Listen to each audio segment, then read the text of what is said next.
दोस्तों, आज फिर मैं अपने ब्लॉग के माध्यम से आप लोगों के सामने जो है द्वादश ज्योतिर्लिंग जो मैं 5 जगह का बताया था और उससे आगे फिर मैं आज आपको बता रहा हूँ। तो आज मैं श्री बैजनाथ धाम जो है वहाँ से शुरू करता हूँ। बैजनाथ धाम श्री 12 ज्योतिर्लिंगों में और 51 शक्तिपीठों में से एक है। सती का हृदय यहाँ गिरा था। अनेकों व्यक्ति संसारिक कामनाओं से यहाँ आते हैं।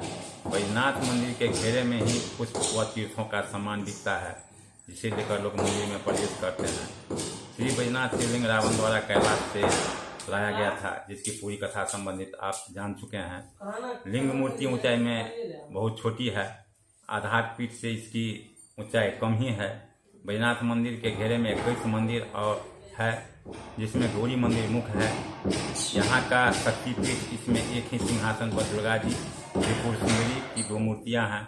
आसपास के दर्शनीय स्थलों में श्री गंगा सरोवर, तपोवन, त्रिकुट पहाड़, हईला जोड़ी, डोल मंच, बैजनाथ धाम के समीप मुंडन पर्वत आदि आदि इस जगह प्रसिद्ध है। और पहले जो है तो लोग मंदिर में आगे से बहुत भीड़ हो जाता था, बहुत ज़्यादा दुर्घटना होती थी। अब जो है सरकार के द्वारा इतना अच्छा सिस्टम हो गया और सावन में जो है तो 1 महीना यहाँ बाबा का जल चढ़ता है बाबा के ऊपर। तो अब जो है तो जल चढ़ाने का सिलसिला इतना अच्छा हो चुका है तो भीड़ भाड़ का नाम नहीं रहता है और मुख्य गेट पर ही अर्घा लगा दिया गया है सावन के लिए ओनली। जो लोग आते हैं और सावन में अर्घा में जल ढारते हुए बाहर को निकल जाते हैं। मंदिर में सिर्फ एक ही द्वार है, जिस द्वार से ही मंदिर में प्रवेश किया जाता है और निकला जाता है। इसीलिए सावन में अक्सर यहाँ जो है पहले बहुत ज़्यादा दुर्घटना हो जाता था। इतना भीड़ भाड़ में आगे से घुसने पर बहुत सारे आदमी दब जाते थे। लेकिन अभी का जो सुविधा हो गया है, सावन में लगभग 10 किलोमीटर 15 किलोमीटर तक पंडाल की सुविधा हो जाता है रोड पर। और हर जगह वहाँ प्रशासन जो है तो कांवरियों को बारी बारी से लाइन में लाते हैं। फिर बाबा के मंदिर में ही 2 या 3 मंजिल बना हुआ है, वहाँ पर कम से कम उस रूम में घुमावदार जो रेलिंग लगाया हुआ है उसमें घूमते हुए जो है सो आते हैं। जनरल समय में भी अभी भी चाहे किसी भी महीना में सावन के बाद हम आप अगर जाते हैं दर्शन के लिए, बाबा के दर्शन के लिए, तो यहाँ धोबिया घाट एक पोखर है, वहीं से सीढ़ी बना हुआ है। वहीं से सीढ़ी पर चढ़ते हुए लोग माने वही जो रास्ता बना हुआ है, नया रास्ता बना है, उसी रास्ते से लोग बाबा के मंदिर में जल अर्पण करते हैं। साथ ही माँ पार्वती के लिए भी वही सुविधा है और बासुकीनाथ के लिए भी वही सुविधा है। जैसा सुविधा देवघर में है सेम सुविधा रहता है वहाँ भी। अब तो बासुकीनाथ में भी गाड़ी का पार्किंग बहुत दूर कर दिया गया है, जिससे पहले जो है तो मंदिर के अगल बगल में गाड़ी लगाने के लिए लोग परेशान होते थे। लेकिन अब वहाँ से सिर्फ ये मैं बता रहा हूँ आपको, सावन के लिए ये सब व्यवस्था किया गया है। और अभी के दौर में सावन के बाद किसी भी महीना में आप जाइए देवघर, वहाँ तो सालों भर भक्तों का भीड़ लगा रहता है।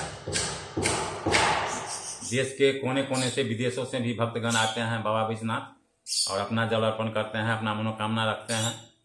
अब इसके आगे मैं भीम शंकर के बारे में आपको जानकारी दे रहा हूँ। यहाँ पहुँचने का कोई भी मार्ग सुविधापूर्ण नहीं है। केवल शिवरात्रि पर पूना से भीमशंकर तक बसें चलती है। भीमशंकर मंदिर बहुत पुराना है। मंदिर के सम्मुख का जगमोहन बीच से टूटा हुआ है। शिव जी सहस्त्रयादी पर्वत अवस्थित है और यहाँ से भीमा नाम की नदी निकली है। मंदिर के आसपास मामूली बस्ती है। मंदिर कालापूर्ण है, लेकिन जीर्ण होने के कारण मग्न होता जा रहा है। एक अन्य कथा के अनुसार भीमशंकर नाम का शिवलिंग आसाम के कामरूप जिले में गुवाहाटी के पास ब्रह्मपुर की पहाड़ी पर बताया जाता है। अब मैं आपको घुसमेश्वर के बारे में बता रहा हूँ। भारत की सुप्रसिद्ध अजंता एलोरा की गुफाओं के समीप है। घुसमेश्वर ज्योतिर्लिंग है। इसे घेरनेश्वर महादेव के नाम से जाना जाता है। भव्य मंदिर घेरे के भीतर है। यहाँ समीप में एक सरोवर है। यह अत्यंत प्राचीन स्थान है। श्री घुमेश्वर शिव और देवदेवी दुर्गा के बीच सहस्त्रलिंग पातालेश्वर सूर्येश्वर हैं। कुछ व्यक्ति एलोरा के कैलाश मंदिर को भी घुमेश्वर का प्राचीन स्थान मानते हैं। मांड से 135 किलोमीटर पर औरंगाबाद है। औरंगाबाद से घुमेश्वर 30 किलोमीटर है और स्टेशन के पास से भी घुमेश्वर जाने के लिए बसें मिल जाती हैं। अब मैं आपको त्र्यंबकेश्वर के बारे में बता रहा हूँ। यह ज्योतिर्लिंग महाराष्ट्र के नासिक जिले में है। नासिक रोड स्टेशन से 11 किलोमीटर नासिक पंचवटी है, वहाँ सीता जी का हवन हुआ था। पंचवटी से 30 किलोमीटर त्र्यंबकेश्वर महादेव नामक स्थान है। मुख्य मंदिर के भीतर एक गड्ढे में 3 छोटे छोटे प्रतीक कहे जाते हैं। मंदिर के पीछे अमृत कुंड है। अब मैं नागेश्वर के बारे में आपको जानकारी दे रहा हूँ। यह द्वारका जाते समय 25 किलोमीटर उत्तर पूर्व में पड़ता है। द्वारका से नागेश्वर जाने के लिए बस तथा घोड़े तांगे मिलते हैं। राजकोट गुजरात रेलवे स्टेशन से द्वारका जाया जाता है। नागेश्वर अथवा ज्योतिर्लिंग का दर्शन बड़ा महत्व है। अब मैं आपको सोमनाथ के बारे में बता रहा हूँ। दोस्तों, मैं जो भी बता रहा हूँ अभी अपने ब्लॉग में संक्षिप्त बता रहा हूँ।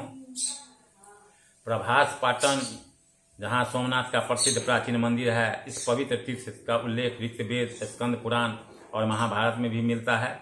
देश के अन्य 11 शिवलिंगों में से एक सोमनाथ ही ऐसा स्थान है जहाँ परम ज्योतिर्लिंग स्थापित है। यह मंदिर अनेक शताब्दियों से भारत की संस्कृति एकता का प्रतीक बना हुआ है। ऐतिहासिक तथ्यों के आधार पर 406 ईस्वी में मंदिर विद्यमान है।